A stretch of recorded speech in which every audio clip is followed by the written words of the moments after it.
우리 가족의 먹거리를 관리하는 주방에는 나무, 플라스틱, 유리 등 다양한 소재의 조리도구와 주방용품들이 가득한데요. 이러한 용품들을 잘못 사용하면 우리 건강을 해치고 발암물질에 노출될 수 있다는 사실 알고 계신가요? 이번 시간에는 잘못 사용하면 우리 건강을 해치는 주방용품들의 올바른 사용법에 대해 자세히 알려드릴 테니 끝까지 시청해주세요. 잘못 사용하면 건강을 해치는 주방용품 첫 번째는 스테인리스 용기입니다. 새로 산 스테인리스 냄비를 만졌더니 손에 검은 가루가 묻어나는 경험 해보셨죠? 이는 스테인리스를 매끄럽게 가공하거나 광택을 내기 위해 사용하는 연마제의 미세한 가루가 남아있는 것인데요. 연마제의 주요 성분은 탄화규소로 이는 국제암연구소에서 2A 등급 발암물질로 분류하였습니다. 탄화규소는 공기를 통해 흡입되어 폐에 들어가면 암을 유발할 수 있는 성분으로 새 스테인리스 제품은 이를 제거하는 것이 매우 중요한데요. 그런데 연마제는 지용성 물질이라 물이나 주방세제로는 제거되지 않고 기름으로 닦아내야 합니다. 그 방법은 식용유를 키친타올에 적당량 묻혀 제품 구석구석 닦은 후 베이킹소다를 넣고 팔팔 끓이고 물로 헹군 후 다시 물에 구연산이나 식초를 넣고 끓여서 부드러운 수세미의 주방세제로 깨끗하게 씻어주시면 됩니다. 그런데 다행히도 한국에서 생산되는 스테인리스 제품은 대부분 탄화규소 대신 스테아린산이나 산화알루미늄을 연마제로 사용한다고 하는데요. 이는 인체에 해가 없는 물질로 국내 제품에 대해선 크게 걱정할 필요가 없습니다.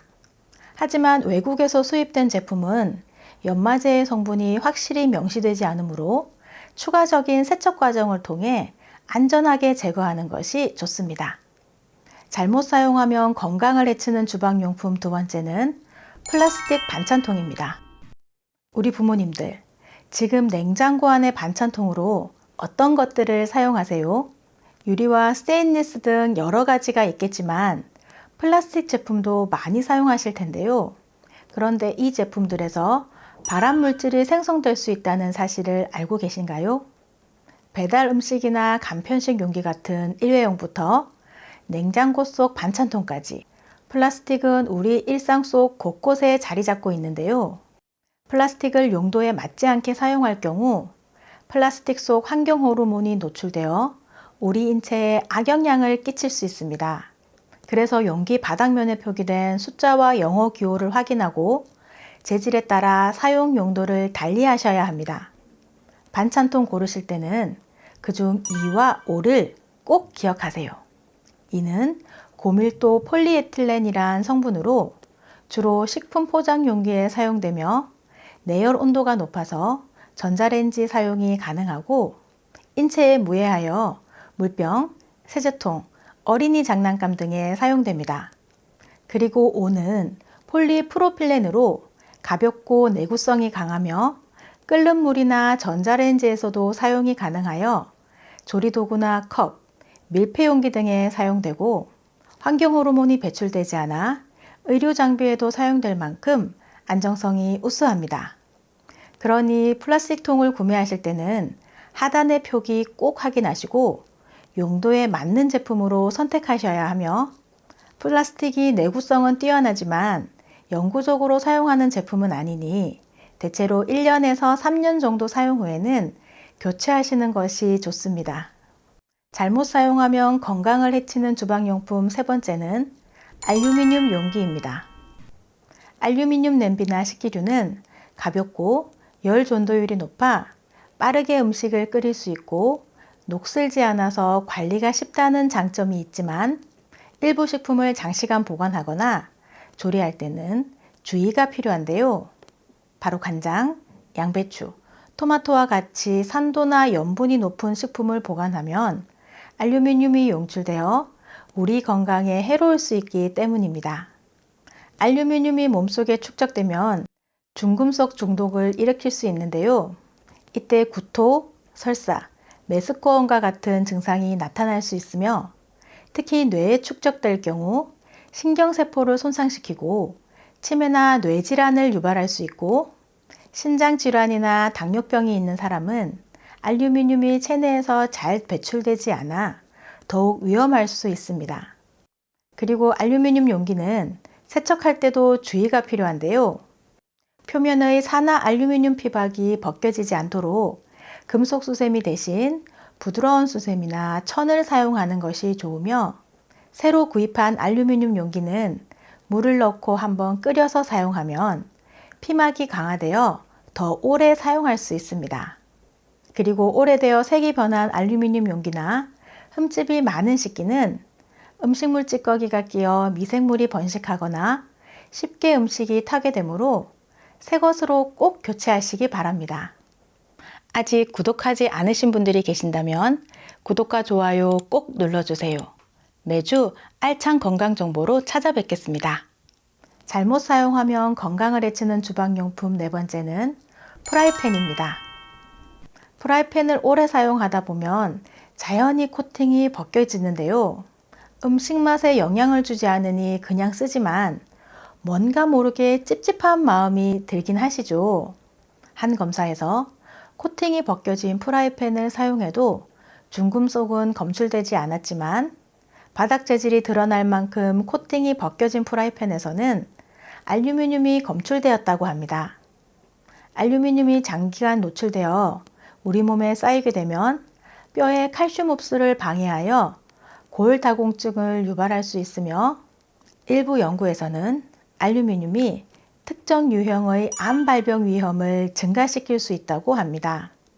그러니 우리 부모님들의 건강을 위해서 코팅이 벗겨진 후라이팬이나 냄비는 버리시고 새 것으로 교체하시는 것이 좋습니다. 코팅된 프라이팬을 오래 사용하려면 쇠 숟가락이나 스테인리스 주걱 대신에 나무나 합성 수지재 등 부드러운 재질의 조리도구를 사용하는 것이 좋고, 세척 시 철 수세미보다는 부드러운 수세미를 사용하시고, 빈 프라이팬을 오래 가열하거나 염분이 많은 음식 조리 후에 프라이팬에 오래 올려두면 코팅이 약해질 수 있으니 주의하시기 바랍니다. 잘못 사용하면 건강을 해치는 주방용품 다섯 번째는 쿠킹 오일입니다. 캠핑이나 야외 활동에서 알루미늄 호일을 사용해 고구마나 감자를 구워 먹거나 고기 구울 때 불판에 쿠킹 오일 깔고 사용하신 경험 있으시죠? 이런 활동이 몸에 안전할까 하는 궁금증이 들 수 있는데요. 사실 호일은 음식에 포함된 산성 성분과 반응해 알루미늄이 용출될 수 있습니다. 실험에 따르면 아스파라거스를 알루미늄 호일에 싸서 오븐에 넣었을 때 최대 22.7mg의 알루미늄이 검출되었고, 이는 유럽 식품안정청 안전기준 허용치의 3배가 넘는 수치입니다.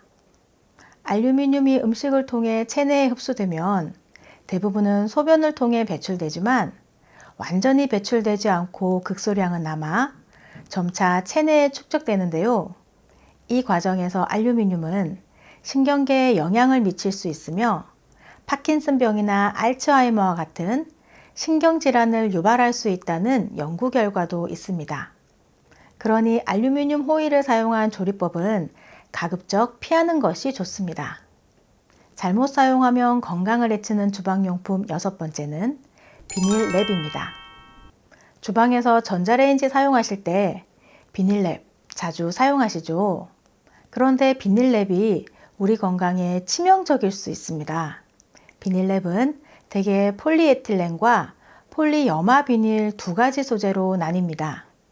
폴리염화 비닐로 만든 비닐랩은 가소제를 사용하여 부드럽게 만들지만, 이 가소제가 열에 의해 방출되면서 환경 호르몬과 발암 물질을 발생시킬 수 있으며, 이는 암이나 생식기능 장애를 일으킬 수 있는 성분이 음식에 섞일 위험이 있습니다. 특히 음식점에서 배달용으로 사용되는 것이 PVC 랩이 많은데요. 이 랩은 기름진 음식이나 알코올이 포함된 음식과 접촉할 경우 더 위험할 수 있습니다. 그러나 다행히 최근 가정용 랩은 대부분 폴리에틸렌으로 만들어져 유해 성분이 포함되지 않아 환경 호르몬 걱정 없이 사용할 수 있지만 높은 온도에서는 랩에서 미세 플라스틱이 방출될 수 있기 때문에 랩과 음식이 직접 닿지 않도록 주의하는 것이 중요합니다. 많은 사람들이 음식을 냉장고에 보관하는 것이 가장 안전하다고 생각하지만 사실 그렇지 않은 음식들도 있습니다. 일부 음식은 냉장 보관 시 맛이나 식감이 떨어지고 냉장고 내에서 발암 물질이 생성될 수 있다는 사실이 밝혀졌는데요. 이번 시간에는 냉장고에 잘못 보관하면 우리 몸에 해를 끼치는 음식들과 우리 몸에 약이 되는 음식까지 자세하게 알려드릴 테니 끝까지 시청해 주세요. 냉장고에 보관해서는 안 되는 음식 첫 번째는 감자입니다. 싹이 난 감자는 먹으면 안 된다는 사실 때문에 냉장 보관하고 계시진 않으신가요? 그런데 이로 인해 더 많은 문제가 발생할 수 있습니다. 감자에 포함된 전분은 차가운 온도에서 당으로 변하고 이 당이 고온에서 가열되면 아크릴 아마이드라는 발암 물질을 생성할 수 있는데요. 이 물질은 국제암연구소에서 발암 물질로 분류한 바 있으며 감자와 같은 고탄수화물 식품을 120도 이상의 온도에서 조리할 때 주로 발생합니다. 이를 방지하려면 냉장고가 아닌 서늘한 곳에 빛이 닿지 않도록 하여 보관하고 사과 한두 개를 함께 넣어주면 좋은데요. 사과에서 나오는 에틸렌가스가 감자의 발화를 억제하여 더 오래 신선하게 유지될 수 있도록 도와주기 때문입니다. 반대로 양파와 함께 두면 양파의 수분을 감자가 흡수해 쉽게 상할 수 있기 때문에 이 둘을 함께 보관하는 것은 피하셔야 합니다. 냉장고에 보관해서는 안 되는 음식 두 번째는 참기름입니다.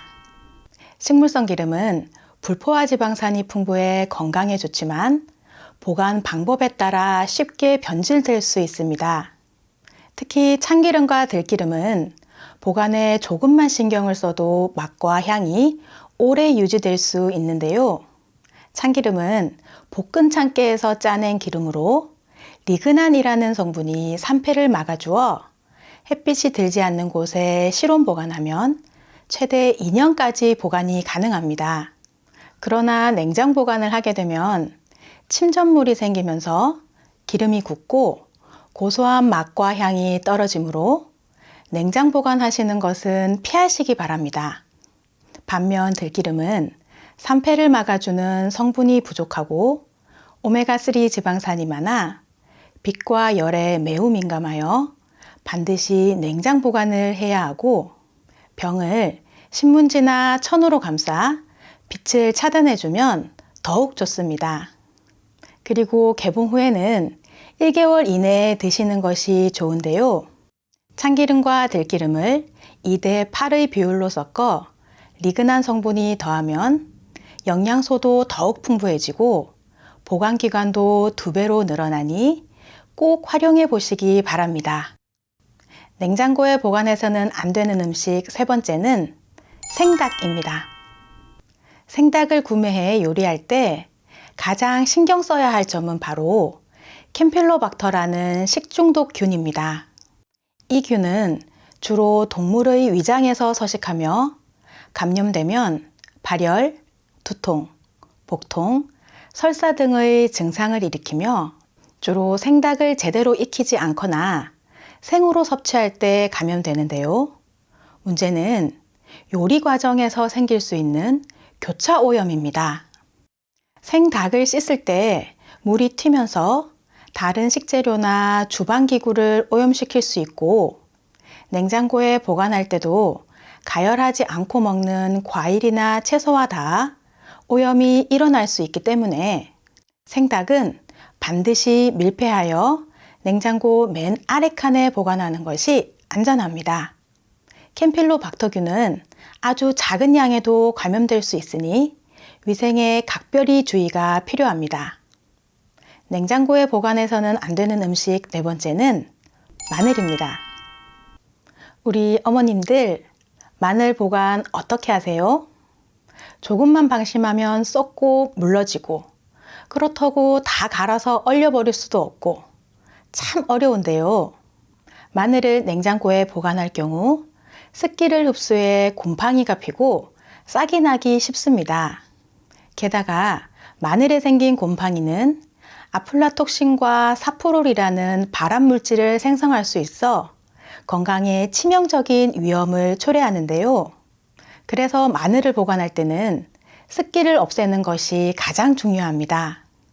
통마늘은 쪼개어 햇볕 잘 들고 바람 잘 통하는 곳에서 바싹 말리는 것이 좋고, 냉장 보관할 때는 밀폐용기 바닥에 소금이나 설탕을 약 5mm 정도 깔고 그 위에 키친타올을 놓은 후 마늘을 올려두면 소금과 설탕이 제습제 역할을 하여 마늘이 곰팡이에 노출되지 않도록 도와줍니다.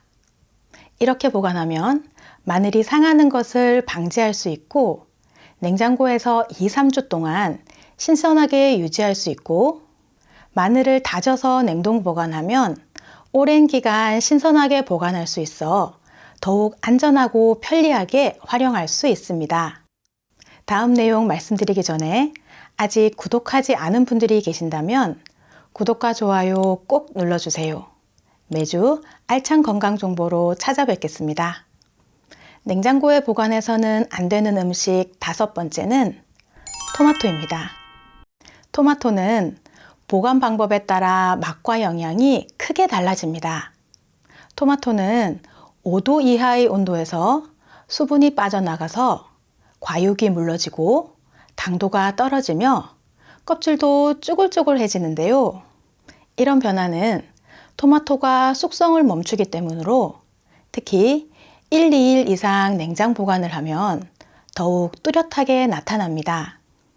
따라서 하루 이틀 정도의 섭취량은 냉장 보관이 가능하지만 장기간 보관 시에는 15에서 18도 정도의 서늘하고 햇볕이 닿지 않는 실온 보관하는 것이 좋은데요. 이 온도에서 토마토가 자연스럽게 숙성되며 맛과 질감이 유지되기 때문입니다. 또한 설탕을 뿌려 먹으면 비타민 B군이 파괴되므로 피하시고, 토마토의 영양소인 라이코펜도 냉장 보관 시 절반 정도 줄어들기 때문에 가급적 상온 보관하시는 것을 권합니다. 냉장고에 보관해서는 안 되는 음식 6번째는 양파입니다. 혹시 양파를 껍질째 냉장고에 보관하고 있지 않으신가요? 양파를 껍질째 냉장고에 보관하면 습기를 흡수하여 곰팡이나 박테리아가 번식하기 쉬워지고 끈적한 액체가 흘러나올 수 있는데요. 이런 문제를 피하려면 양파는 서늘하고 통풍이 잘 되는 곳에 그물망에 넣어 보관하면 최대 2-3개월까지 신선하게 유지할 수 있습니다. 냉장 보관할 때는 껍질을 제거한 후 공기가 통하지 않도록 밀폐 용기에 담아 보관하거나 이물질을 닦아내고 랩으로 감싸 보관해야 합니다. 양파는 물로 씻은 후 보관하는 것도 좋지 않은데요. 물이 양파 속으로 들어가 상하기 쉽기 때문입니다. 냉장고에 보관해서는 안 되는 음식 7번째는 수박입니다. 더운 여름에 수박을 먹고 남은 것은 보통 랩에 씌워 냉장 보관하시는 분들이 많으실 텐데요. 이럴 경우 약 7일 만에 세균이 무려 3,000배나 증가할 수 있다고 합니다. 그러니 먹고 남은 수박은 반드시 밀폐 용기에 담아 보관해야 위생적으로 안전하고, 많은 음식이 그렇듯이 가능한 한 빨리 먹는 것이 가장 신선하게 즐길 수 있는 방법입니다. 지금부터는 반대로 냉장 보관하면 건강에 더 좋은 음식에 대해 알려드리겠습니다. 냉장 보관하면 건강에 좋은 음식 1번째는 밥입니다. 갓 지은 따끈한 밥, 구수한 향기와 맛도 정말 좋은데요. 그런데 찬밥이 건강에 더 좋다는 말, 최근에 많이 들으셨죠? 밥은 90% 정도가 전분으로 이루어져 있는데요. 이 전분은 체내에서 빠르게 소화돼 혈당을 높이고 비만이나 당뇨의 원인이 될 수 있으나 냉장 보관한 밥은 저항성 전분이 생겨 소장에서 흡수되지 않고 대장으로 내려가면서 혈당을 급격히 올리지 않고 포만감도 오래 유지시켜줍니다. 특히 냉장고에 보관한 밥은 갓 지은 밥보다 저항성 성분이 3배나 많고 냉동 보관은 전분의 변화를 막아 저항성 전분의 효과를 제대로 볼 수 없으므로 갓 지은 밥은 냉장실에서 최소 6시간 이상 보관하고 데워 먹는 것이 건강에 도움이 됩니다. 냉장 보관하면 건강에 좋은 음식 두 번째는 계란입니다. 우리 부모님들 마트 세일할 때 달걀 2~3판씩 사면 어떻게 보관하세요? 마트에는 냉장 보관된 계란과 실온에서 보관된 계란을 볼 수 있는데요. 어떤 걸 골라 어떻게 보관해야 할까요? 그건 유통 과정 중 계란의 손질 방법에 따라 달라집니다. 구입 후 냉장 보관하라고 적혀 있는 계란은 세척란이고 실온에서 보관하라고 적혀 있는 계란은 비세척란인데요. 세척란의 경우에는 계란 표면에 묻은 닭똥과 이물질, 그리고 식중독을 일으키는 살모넬라균을 포함한 여러 세균들을 제거하기 위해 화학약품으로 한번 세척한 것을 말합니다. 계란은 표면에 자연적으로 큐티클이라는 보호막이 존재해 외부의 미생물이 침입하는 것을 막아주는 역할을 하는데요. 그러나 계란을 세척하면 이 보호막이 제거되므로 세척된 계란은 더 이상 미생물로부터 보호받지 못하게 됩니다. 이 때문에 세척란은 냉장 보관이 필수적입니다. 반면 비세척란은 자연 상태에서 보호막이 온전하여 실온에서도 안전하게 보관할 수 있지만 실온에서 2~3주 이상 보관하게 되면 계란이 노화되면서 신선도가 떨어질 뿐만 아니라 연구에 따르면 계란이 살모넬라균에 오염되었을 때 실온에서 약 3주 후에는 위험한 수준에 도달하지만 냉장 보관 시 6주 후에도 박테리아 성장은 거의 없다는 결과가 있습니다. 그러니 비세척란도 가급적이면 냉장 보관하는 것이 좋은데요. 이때 계란을 냉장고 문에 보관하게 되면 흔들리거나 온도 변화가 잦아져 신선도가 떨어질 수 있으니 가급적 전용 용기에 담아 냉장고 안쪽에 보관하는 것이 가장 좋습니다.